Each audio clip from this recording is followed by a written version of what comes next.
여러분 안녕하세요. 경제 및 정치 뉴스 채널에 오신 것을 환영합니다. 오늘 영상에서는 지금 국민들의 많은 관심을 받고 있는 윤석열 대통령의 장모가 사기죄로 징역 1년을 선고받은 사건인 정치 뉴스에 대해 논의해보겠습니다. 윤석열 대통령은 이번 사건으로 큰 타격을 받았지만 아직 공식 입장을 내놓지 않고 있습니다. 해외 언론에서도 이 문제에 대해 적극적으로 논의하고 있습니다. 이제 윤석열 대통령의 장모가 항소를 했으니 앞으로 발생할 수 있는 사례들을 함께 살펴보도록 하겠습니다. 더 많은 최신 정보를 업데이트하려면 공유를 클릭하고 채널을 구독하십시오. 다음은 영상 내용입니다.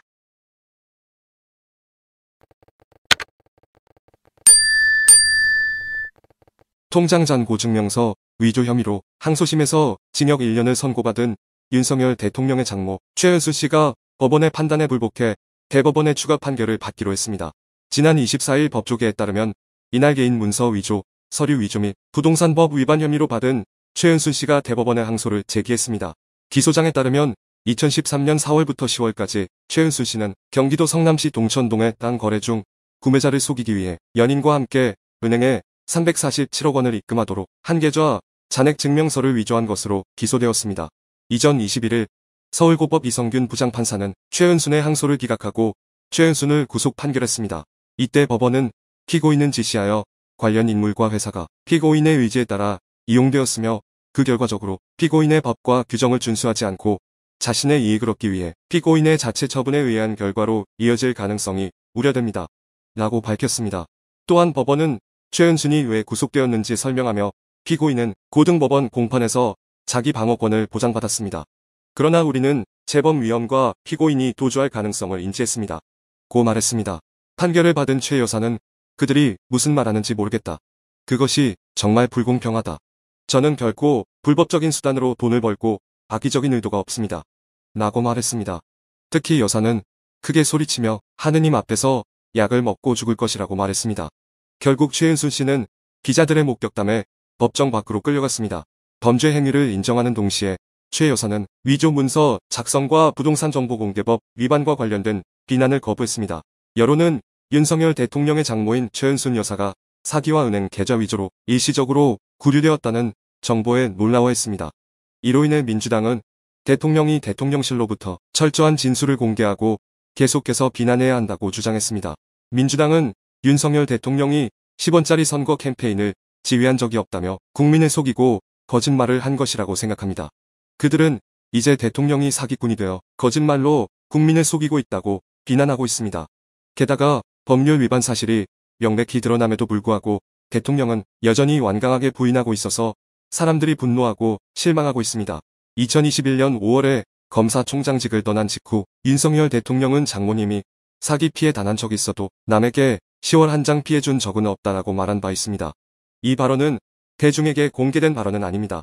그 당시에 부인의 위험과 관련해 비난을 받고 유력 대통령이 된 전 검찰총장 윤석열을 옹호하기 위한 발언이었습니다. 그러나 대통령이 된 이후에는 대통령의 장모인 최은순 씨가 법원에 구속되면서 정치권에서도 비슷한 발언이 도마에 올랐습니다.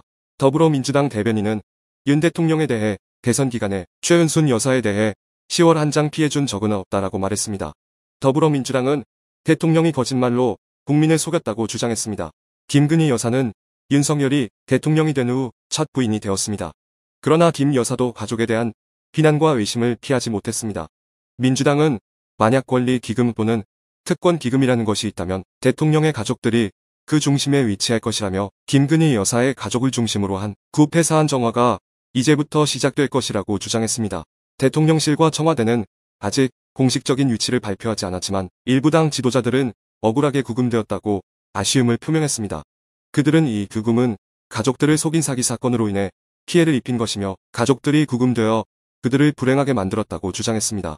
윤석열 대통령의 10원 발언은 대선 기간에 논란을 일으켰습니다. 송파구 지역 지도자인 김근식은 CBS 라디오 인터뷰에서 대통령의 그 당시 발언은 대통령의 말이 아니라 국회의원 정진석의 성명이었다고 말했습니다. 김근식은 또한 가족의 위험에 대한 우려가 무리하지 않다며 이견이 있는 많은 사람들이 동의하고 있다고 강조했습니다. 현재 대통령의 장모인 최은순 여사에 대한 비난은 매우 심각합니다. 그러나 대통령은 이에 대해 여전히 침묵하고 있습니다. 일부 사람들은 대중의 심한 비난으로 인해 최은순 여사가 정신적 고통에 시달리고 극단적 선택을 할 가능성이 있다고 주장합니다. 국제 언론도 윤석열 대통령의 장모에 대한 사안에 큰 관심을 기울이고 있습니다. 한국 역사상 처음으로 대통령의 장모가 체포된 사례이기 때문입니다. 심지어 국제적인 관점에서도 윤석열 대통령이 이 사안의 복잡한 발전에 대해 침묵하고 있다는 점에 실망을 표현하고 있습니다. 또 다른 발전으로 25일에는 민주당의 전 대표였던 송영길이 민주당의 봉투 속 돈 사건으로 윤석열 대통령을 고발했습니다. 9시 50분경 동일한 날 전 송영길 대표는 서울 서초동의 서울중앙수사청을 방문하여 윤 대통령에 대한 선거법과 정당법 위반을 고발했습니다.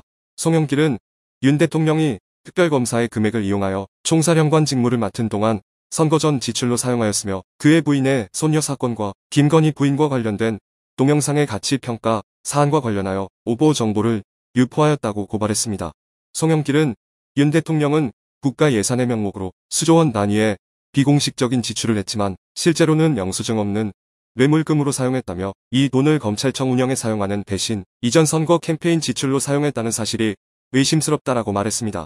송영길은 또한 윤 대통령이 총사령관을 맡은 동안 안내의 손녀 사건에 대한 반응 자료를 검찰청을 이용하여 만들었으며 선거법 위반에 대해 면할 수 없다고 덧붙였습니다.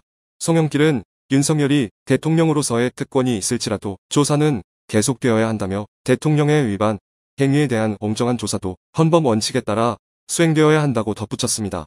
한편 윤석열 대통령의 지지율은 3주 연속 하락세를 보이는 것으로 나타났습니다. 이는 대통령의 장모 사건과 크게 연관되어 발생합니다. 24일에는 미디어 트리뷴이 위탁한 리얼미터라는 여론조사기관이 전국 18세 이상 2,532명을 대상으로 17일부터 21일까지 조사를 실시했습니다. 이 조사 결과 6월 넷째 주에 42.0%에서 7월 첫 주에 39.1%로 3주 연속 감소하는 추세를 보였으며 두 번째 주에 이르러 38.1%로 내려갔습니다. 현재의 지지율은 36.6%입니다. 부정적 평가는 59.9%로 지난주보다 1.0%포인트 증가하여 60% 경계에 접근하고 있습니다.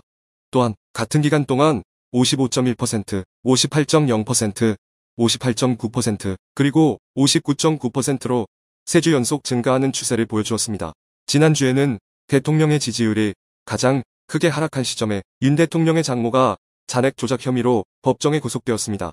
이때는 대통령 정부의 수해 복구 문제가 가장 큰 이슈로 떠올랐으며 정부 정책조정실은 오송터널에서의 현장 검사를 실시하였으며 해병대원 1명이 구조 작업 중 사망하였습니다.